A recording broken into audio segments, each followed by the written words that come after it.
Lebih baik terpaksa masuk surga daripada sukarela masuk neraka.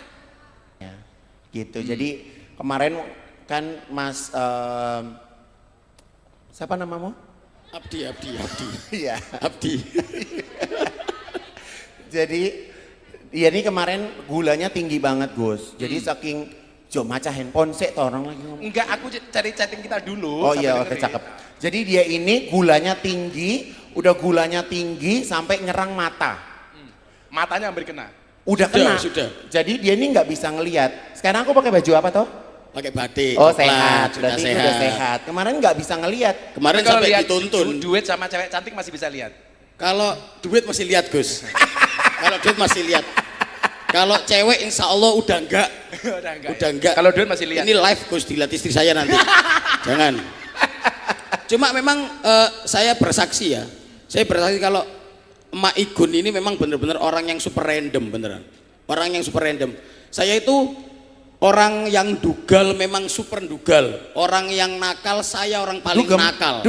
Dugal. Oh. Dugal itu mokong banget. Dan alhamdulillah di tahun saat ini saya itu mulai lahir sampai tahun kemarin itu nggak pernah melakukan puasa dan segala macam. Kemarin Tapi puasa ketika nggak? Mak Igun potong, tak lakuin potong. Kemarin Oh, jadi rambutnya- kamu potong kemarin rambut tuh rambutnya karena Potong Mak iya, iya. potong. Terus gini, kamu hari ini puasa apa enggak? Alhamdulillah mak aku puasa, bener. Ya wis, kamu cek WA-mu, tak lihat tiba-tiba ditransfer uang 100 juta dan itu cuma disuruh untuk karena kamu puasa, kamu berbuka siapin 4.000 porsi dadar beredar untuk kamu bagiin ke orang-orang. Itu Mak Igun. Terus aku sampai kaget, loh Mak, sama ini ngapain kok beli makanan sebanyak ini? Ini 100 juta loh, nggak akan mati. Kamu amal 100 juta nggak akan mati ngasih makan orang. Itu aku sih yang kayak, oh gitu ya. Kemarin sebulan 30 hari kamu puasa berapa hari? Saya sehari itu toh. oh enggak toh Mak. Ora toh. Ya Enggak toh. sehari itu toh itu. Wedian orang. Enggak, saya itu 1 bulan. Enggak. Ojo ngono toh, Ya Mak. wis 2 hari toh. Enggak. 3. Aku bolong itu 10 hari sebelum hari raya karena harus operasi. Sebelumnya puasa. Sebelumnya puasa. Karena memang belajarnya sama diet. Belajarnya sama diet. Oh, Aku niatnya harus diet. Maksud aku gini loh Gus, istrinya itu kan ibadahnya taat toh. Iya kan? Kalau istrinya sholat, ngaji, dekne baringan ngono ya kaya diyasinin mbek bojone ngono loh. Jadi kan aku bilang, lu bangun nggak? Kata aku gitu. Itu memang karena awalnya itu istri sudah hampir Mohon maaf, Mas pulang aja deh kayaknya nggak ngapa-ngapain di sini. karena memang ini Gus, hampir 1 tahun ke belakang itu banyak perubahan di kehidupan rumah tangga saya. Jadi aku itu Kamu udah gak duga lagi. iya, karena aku itu setiap hari ngelihat istriku yang aku bangun jam 2, istriku ngaji. sudah sholat, udah ngaji. Terus aku bangun subuh, istriku udah ngaji. Jam 8 aku bangun Jangan lagi. ngomong bangun subuh, kamu pulang ke rumah subuh. Iya, aku pulang ke Gitu rumah enggak? subuh. Aku Ayo. pulang ke rumah subuh maksudnya. Bangun subuh toh. Aku pulang ke rumah subuh itu ngelihat istriku sholat ngaji. Kamu pulang ke rumah subuh kemana aja? Nah, ini nanti. Jadi ya itulah Gus, apa makanya sampai istriku tuh nggak pernah nuntut aku untuk sholat, tapi pas ketika aku tanya, selama kamu menikah sama saya 10 tahun, hal apa yang paling kamu inginkan dari saya? Jawabannya apa? Aku kepingin kamu pimpin sholat gitu. Mas, itu aku makan sekarang Abdi belajar. pilihannya cuma 2, kamu sholat atau saya sholatkan Abdi. Gitu.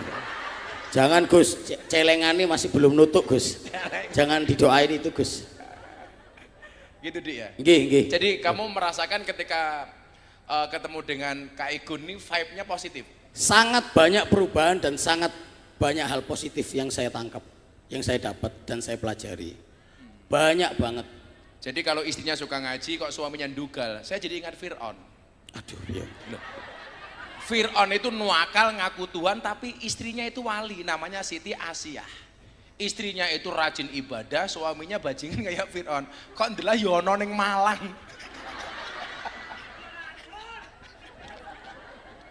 Untung ketemu Igun. Lah mau saya begini.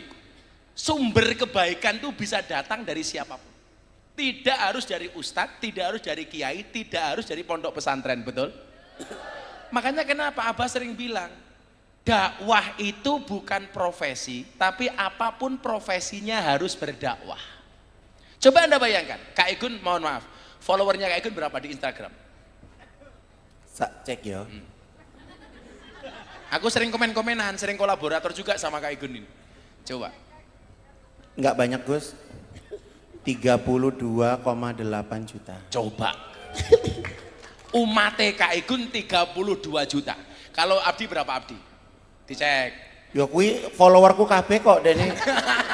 Numpang tenar be aku ya piye. Pansos sih pansos. Berapa di Abdi? 600.000. 600.000, 90%-nya hatersnya. Pembencinya itu loh. Coba Anda bayangkan. Kalau ada satu postingan kebaikan dari Kak Igun, kayak kemarin saya posting, Kak Igun ngeliatin anak-anak di Uganda ngaji. Saya kolaborasi sama Kak Igun ditonton sekian juta orang. Coba, setiap postingan kebaikan Kak Igun dilihat 32 juta orang. Saya aja cuma 2,6 juta. Artinya apa? Sumber kebaikan itu bisa datang dari siapapun. Bahkan dari anak kecil sekalipun. Kalau saya mohon maaf, bahkan dari lonte sekalipun. Makanya kenapa Kak, saya itu kok suka ngaji di lokalisasi. Kalau Kak Igun hari ini bagi jilbab sama ibu-ibu 1000. Saya itu punya torekoh, Gun. Saya itu sering berbagi mukena di tempat-tempat lokalisasi dan klub malam. Kayak Maaf, beberapa, nggak pernah ketemu. pas saya bagi dia pas di kamar, jadi nggak kelihatan. Ayo, contohnya ini Kak Igun, ini saya bagi di lokalisasi Gang Tretes Pasuruan. Ini ada 600, ini kalau si Abdi, kalau Tretes pasti tahu. Di Gang Tretes, Gang Sono Tretes. Lah itu saya bagi 680 mukena untuk mbak-mbak. Nah itu.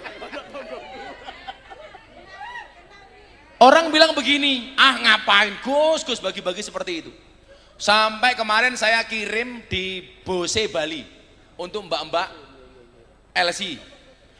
Berapa mbak-mbak yang butuh mukena? 200 orang Mbah, tak kirim. Di Batang juga sama. Pertanyaannya begini, apa ada manfaatnya Gus? Ternyata ada Bu. Begitu mereka nerima pembagian mukena dari Gus Miftah, mereka punya beban mental. Masa nerima mukena dari Gus Miftah saya nggak sholat. Awalnya terpaksa. Kalau saya lebih baik terpaksa masuk surga daripada sukarela masuk neraka, masuk surga. Lebih baik terpaksa masuk surga daripada sukarela masuk neraka. Karena kebaikan itu perlu dipaksa. Ikhlas itu juga perlu dipaksa. Jadi mungkin awalnya Kak Igun pamane berbagi sesuatu kurang ikhlas, bagi saya nggak ada masalah. Lebih baik tidak ikhlas tapi memberi daripada ikhlas tapi tidak pernah memberi.